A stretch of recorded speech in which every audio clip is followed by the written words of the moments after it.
Hi, this is Lanier Smith from Sense Memory, and since it's Christmas Eve, I decided to answer a request from one of my readers by the name of Mary E. She requested that I read this review entitled Mademoiselle Valentine. So Mary, this is for you. Merry Christmas. There simply was no need for gloves in December in Palm Springs.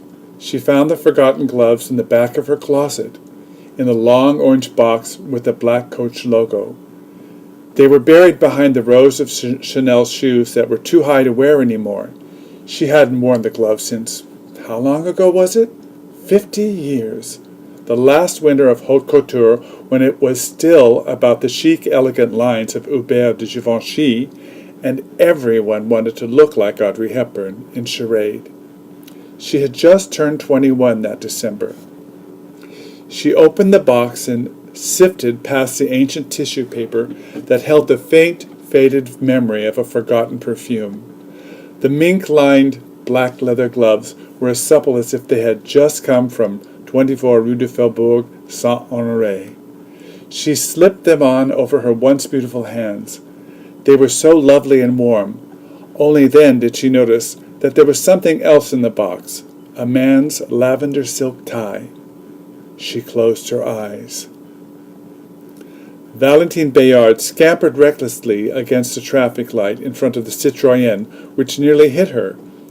She had no idea just how beautiful she looked in her leopard coat with the black mink trim and matching hat. But it was the new black kid gloves that gave the look just the right touch of elegant chic that seemed to blossom overnight in young French women of her age. She waited in front of the Cinéma Gaumont for her friend Danielle to arrive. Unaware of the admiring looks she got from the men who passed, she looked up at the marquee at the huge poster for the leopard, and thought how impossibly beautiful Alain Delon was. At 5 minutes to showtime, Valentine realized that Danielle had stood her up. She hated to go to the movies by herself, so she turned on her Chanel heels and strolled up the Champs-Élysées with no particular destination in mind. She quite simply loved to walk under the Christmas lights that festooned the bare trees along the avenue. It was her favorite pastime each December. Heads turned as she passed, and not just men's heads, little boys too. "Mama, look, it's Anita Ekberg," a little boy shouted as he tugged on his mother's hand. It was lovely to be compared to the young actress who had been so memorable in La Dolce Vita. Valentine blushed and touched her lips with her begloved hand and blew the boy a kiss.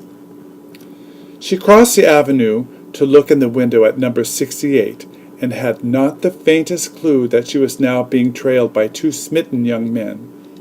The glass was steamy and made it hard to see the perfume bottles on display. She could smell the mingled aromas of rose, lavender, and clary sage wafting past her each time someone opened the doors to the shop.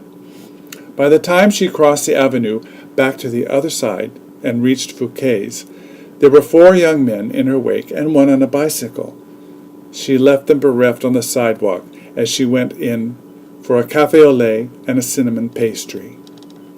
She could smell the fresh tarragon from the kitchen and the tangy pine smell from the Christmas tree as the waiter led her to a single table in the center of the restaurant. On the rosewood table was a vase with red geranium chosen that morning to match the awning outside. After she placed her order, she removed her gloves, took out her compact to check her makeup. She smiled when she caught a little girl in the mirror watching her with admiring eyes. After Fouquet's, she went up to a little shop just off the Champs-Élysées that smelled of old oak moss, birch, and a patchouli and sandalwood eau de cologne that the old proprietor wore. He helped her pick out a beautiful lavender silk tie. "Is this to be a gift?" the old man asked. "Yes, it is," she smiled sweetly into his warm brown eyes, "for the man I love more than anyone in the world." She waited a while he gift-wrapped it in violet leaf-scented Christmas paper.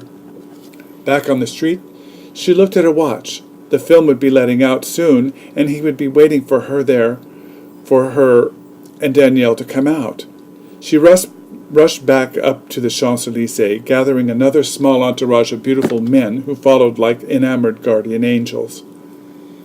He was waiting, tall, handsome as ever, in his brown overcoat and fedora. "Papa!" she called. The wind caught the corner of his cashmere scarf as it turned and flipped it up over his shoulder like a beautiful multicolored flag. His luminous smile was crooked beneath his clipped moustache. She ran to him and gave him a hug. "I bought you a present, Papa." "What is it?" "You have to wait until tomorrow morning to find out," she said. Monsieur Bayard winked at his daughter. "As if that could be possible," he laughed. The sky was turning an ink blot indigo, and the lights around them were winking on. "I'm going to take my beautiful daughter to dinner. Where would you like to go?"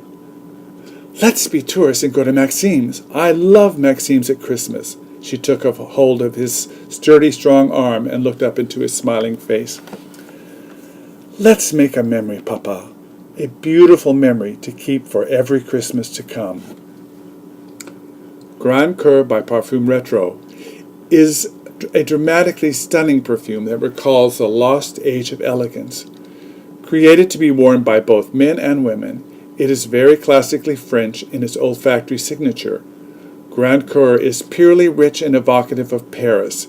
It recalls an age of beautiful women who dress in chic, elegant style at every hour of the day, who, for every occasion, had a perfume to match each mood, atmosphere, and destination.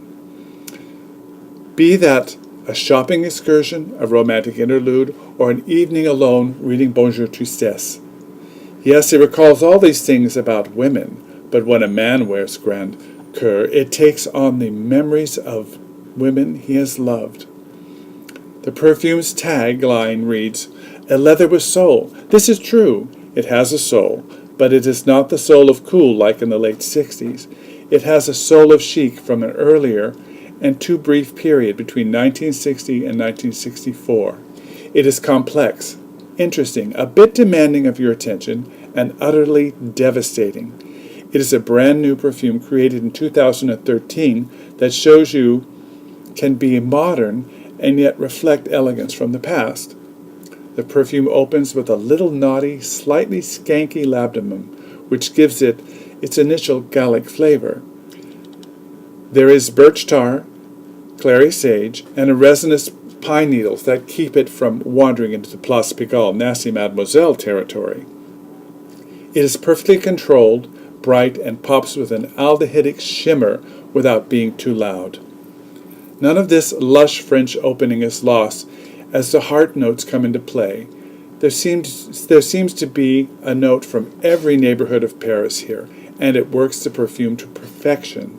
Green from the geranium, violet leaf, and a pinch of tarragon start to waft up from the marais. Then, from the left bank, we get orange blossoms and cinnamon. Montmartre chimes in with lavender, and finally, a beautiful rose from the gardens of Les Bois de Boulogne. In the base, it is all about warmth, sensuality, and a masculine edge of expensive leather. The dry down is packed to Baroque levels with leather, patchouli, sandalwood, and rosewood. The musk and moss notes support and finish off the perfume at about 8 hours. There's only one thing that did not impress me about Grand Cuir, and that would be the bottle. Such an elegant, rich, and expensive creation should be, if at all possible, presented in an equally stunning flacon. What we are given is a generic perfume bottle that is used by every new perfumer around. But I'm being picky here. For what really is most important is what the juice does on the skin, and what Grand Cuir does to the skin is something wonderful. It creates a world of sophistication and beauty from which memories can be made. Grand Cuir by Parfum Retro, 5 gold stars. Merry Christmas, everyone, and remember, wear what you love, not what they say you should like.